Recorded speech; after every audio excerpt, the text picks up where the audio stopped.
Alright, in this video I'm going to show you adding and subtracting rational numbers. Now this will be the first of two videos, so you'll have to look out for the second one if you would like to see that.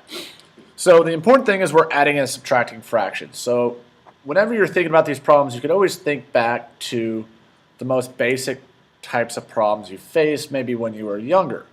So like if I had 1/2 plus 2/3, anytime we wanted to add or subtract these fractions, we need the common denominator. So 2 and 3, you could probably remember, oh, I could probably make these to be 6. So you can multiply this times 2, that times 2, this times 3, that times 3. And you would change that into 3/6 plus 4 over 6. And notice how that, since they have common denominators, you could add and subtract to say, well, 3 plus 4 is 7 over 6. So if you think back to the basic problems, that'll help you kind of remember how to do these. So you need common denominators, so we look for least common multiples in the denominators. Only add the tops and then have it divided by 6. So on this problem, we're going to find the sum or difference. So I have 3x squared divided by x minus 8 plus 6x divided by x minus 8. So notice how we have common denominators already. I have an x minus 8 over here, I have an x minus 8 over there. Because of that, that means we can add these fractions together. So when we're adding, remember that denominators are going to stay the same. So I have an x minus 8, those are common, so I'm still going to have an x minus 8 in the denominator. What's going to change is the top. So we have 3x squared plus 6x, which is 3x squared plus 6x. I can't add those together because one of these has an x squared, one of them has just a plain old x. So I've now taken two fractions, added them together, and I have a single fraction. Now the only thing left to do is we would like to simplify this fraction if possible. So remember, with simplifying, we're going to factor the top and bottom and look to cross out common factors that are both on top and bottom. So on top I have 3x squared plus 6x, so I want to look and see, well, can I pull anything out of both of these? And I can. There's a GCF of 3x there, which means I have an x plus 2 left over. So a 3x and an x plus 2 is how I'm going to factor the top. On bottom I have x minus 8. I look to factor that, so I have x minus 8. Nothing else I can do to factor there. So what I'm looking for is I'm looking for common factors both on top and bottom.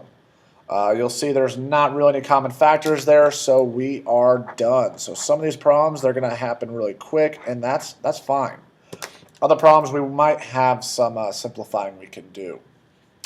So my next example, I'm now going to show you what happens if we don't have a common denominator. So I have a 5x in this denominator, 6x in that denominator. So the first thing I want to look forward to is trying to figure out what is my common denominator. Now there's different kind of methods and approaches for this. I think the easiest is factor each of your denominators, which right now they both are, and then list out all your factors. So I have 5x there, so I need a 5, I need an x. Great. Move to this one. It says I need a 6, so I don't have a 6 in this list yet, so I'm going to add a 6, and then I need another x.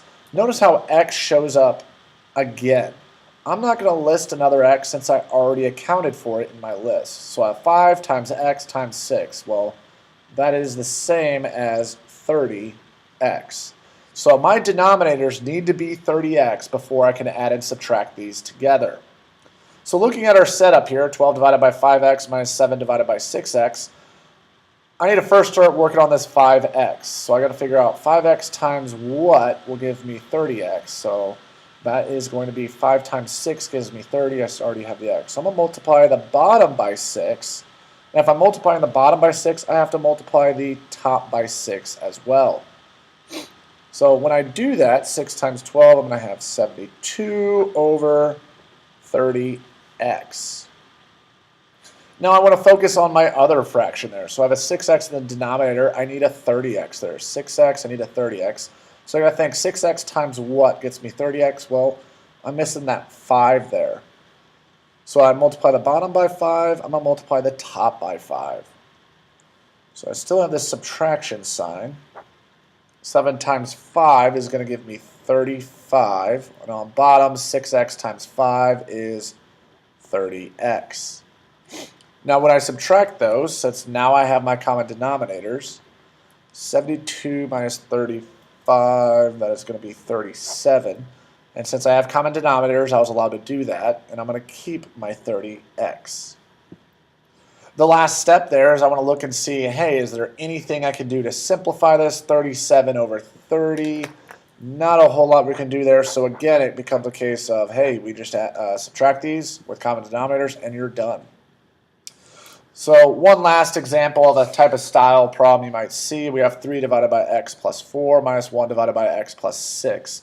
So again, I see that I don't have common denominators, but I would like to get there. So first thing I'm going to do is I would factor. Well, x plus 4 is already factored, so I'm going to start making my list here. One of my factors is x plus 4. Then I move over here. I would like to factor x plus 6. It already is.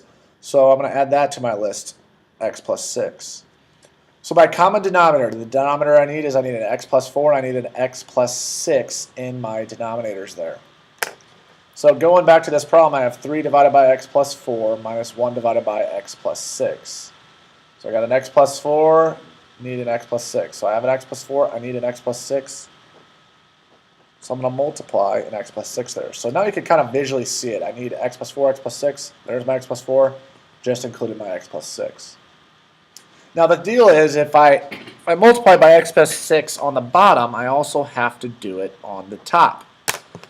The only catch is I'm only going to multiply the top. I'm going to leave the bottom alone. So I want to make sure my denominator still keeps looking like the common denominator I said I would have. So I'm still going to leave x plus 6 and x plus 4 down there. I'm not going to multiply those.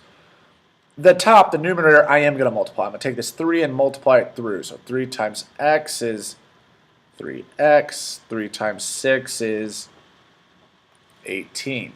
So 3 times x plus 6 is 3x plus 18. Still subtracting there. So now let's deal with this right fraction. So I have an x plus 6 in the denominator. I need an x plus 4. So x plus 4 on bottom and on top. Again, I'm going to leave the denominator alone because I want it to look like the common denominator I said I would have. But up top, I'm going to multiply. So I'm going to take 1 times x plus 4, which is just going to give me x plus 4. So now looking at this, I just transformed and changed, we'll call it, my fractions, but nothing really changed a whole lot there.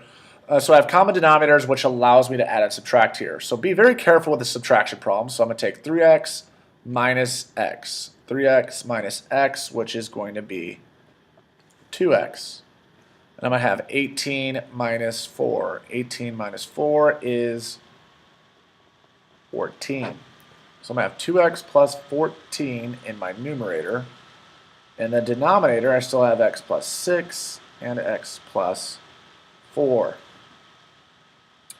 The only thing left to do is I would like to simplify my final fraction there. The bottom C is already factored. That's why I definitely did not multiply on the bottoms, because I would have given myself extra work. So we are already factored on the bottom. So I just need to factor up in the numerator. So 2x plus 14. There is a GCF there. I could pull a 2 out. So I have 2 times x plus 7. I have x plus 6 and x plus 4. So what I'm looking for is I'm looking for common factors on the numerator, denominator. There are none there. So that is going to be my final answer. Just 2 times x plus 7 divided by x plus 6 times x plus 4. That was adding and subtracting rational numbers 1. This is pretty basic problems. And adding and subtracting rationals 2, we'll look at more difficult problems.